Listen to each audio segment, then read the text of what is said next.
এই পৃথিবীর মধ্যে সবচেয়ে বদ লোক, সবচেয়ে মন্দ লোক হলো বেনামাজি। কি ঠিক কিনা? বেনামাজি সুদখোর, ঘুষখোর, জোয়ানিখোর, ইয়াবাখোর, ফেন্সিডিলখোর, বিড়িখোর, তামাকখোর, সবার সাথে বেনামাজি খারাপ। কিন্তু একটা লোক সুদ খাচ্ছে, আবার নামাজও পড়ছে, ওই ব্যক্তি সুদের গুনাহ মাফ করে, মাফ হয়ে ওই লোকটা জান্নাতের আশা আছে। কিন্তু যে বেনামাজি, তার জীবনে কোনো নামাজি নাই, ওর জান্নাতের আশা আছে? ওর জান্নাতের কোনো আশা নাই। বেনামাজির কোনো ঈমান নাই, বেনামাজি অমুসলিম, বেনামাজি কাফের। আল্লাহর নবী ফতোয়া দিয়েছেন, আমি দেই নাই। সহিহ মুসলিম 82 নম্বর হাদিস, বাইনাল রাজুলি ওয়াল কুফরি ওয়াশ শিরকি তারকুস সালাত। যে ব্যক্তি নামাজ আদায় করে সে মুমিন, যে ব্যক্তি নামাজ আদায় করে না সে কাফের। কার কথা? সহিহ মুসলিম 82 নম্বর হাদিস। যে ব্যক্তি নামাজ আদায় করে সে মুমিন, যে ব্যক্তি নামাজ আদায় করে সে কাফের, না হয় সে মুশরিক, না হয় সে মুশরিক।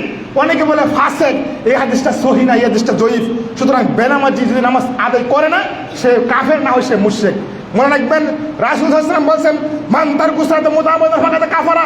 যে ব্যক্তি ইচ্ছা করে নামাজ ছেড়ে দিবে সে স্পষ্ট কাফের, এতে কোনো সন্দেহ নাই। যে ব্যক্তি ইচ্ছা করে ফজরের নামাজ ইচ্ছা করে ছেড়ে দিবে, যে ব্যক্তি ইচ্ছা করে ফজরের নামাজ ছেড়ে দিবে, ওই ব্যক্তি যখন যোহরের নামাজ পড়বে তখন তাকে নতুন করে ঈমান এনে কালেমা পড়ে, তাওবা করে, ইস্তেগফার করে তারপরে যোহরের নামাজ পড়তে হবে। কথা বুঝেন না মনে হয়? কেননা তার কোনো উযুর ছিল না, এমনিতে ইচ্ছা করে ফজরের নামাজ বাদ দিছি। এমনিতে কেন বাদ দিবেন? বর্তমানে সালাফি বলে বড় আলেম করে ফতোয়া দিচ্ছেন যে ইচ্ছা করে যে ব্যক্তি ফজরের নামাজ ছেড়ে দিবে, যখন যোহর পড়বে তাকে নতুন করে কালেমা পড়তে হবে, আশহাদু আল্লা ইলাহা ইল্লাল্লাহ ওয়া আশহাদু আন্না মুহাম্মাদার আবদুহু ওয়া রাসূলুহু। এই কথা বলে তাওবা করে, ইস্তেগফার করে তাকে নামাজ আদায় করতে হবে, যোহর পড়তে হবে। সুতরাং এজন্য আল্লাহর নবী বললেন, মুয়াজ শুনো, মুয়াজ শুনো, মুয়াজ আওসানি বিআশরি কালিমাতিন। আমি তোমাকে 10টা বিষয়ে উপদেশ দিচ্ছি মুয়াজ, 10টা বিষয়ে উপদেশ দিচ্ছি। 10টা বিষয়ের একটা খুব গুরুত্বপূর্ণ বিষয় হলো মুয়াজ, লা তুশরিক বিল্লাহি শাইয়া ওয়া ইন কুতিলতু ওয়া ইন হুররিকতু। মুয়াজ খবরদার, খবরদার, কখনো কোনোদিন আল্লাহর সাথে শিরিক করো না। যদি তোমাকে কেটে টুকরো টুকরো করা হয়, যদি তোমার আগুনে পুড়ে ছাই করে দেওয়া হয়, তারপরে কখনো শিরিক করো না। 1 নাম্বার উপদেশ মুয়াজ। 2 নাম্বার উপদেশ মুয়াজ শোনো, ওয়াল হক, পিতামাতার অবাধ্য হয়ো না। যদি তোমাকে পিতামাতা তার তোমার সম্পদ থেকে তোমাকে বঞ্চিত করে, তোমাকে ত্যায্য পুত্র করে, তারপরে পিতামাতার অবাধ্য হয়ো না।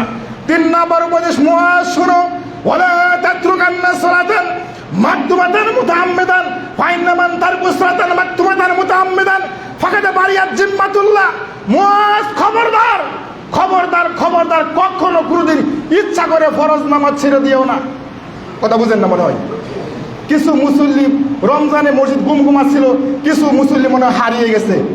একটা বিজ্ঞপ্তি দেন না যে কিছু মুসল্লি হারিয়ে গেছে, এই পলাশতলী বাজারে কিছু মুসল্লি হারিয়ে গেছে, যারা ওই মুসল্লির সন্ধান পাবেন একটু মসজিদ দেখাই দিয়েন।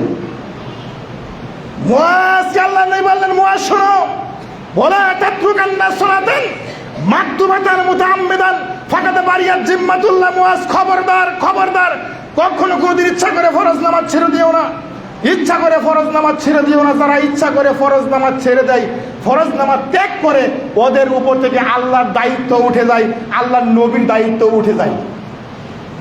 কথা বুঝেন না মনে হয়?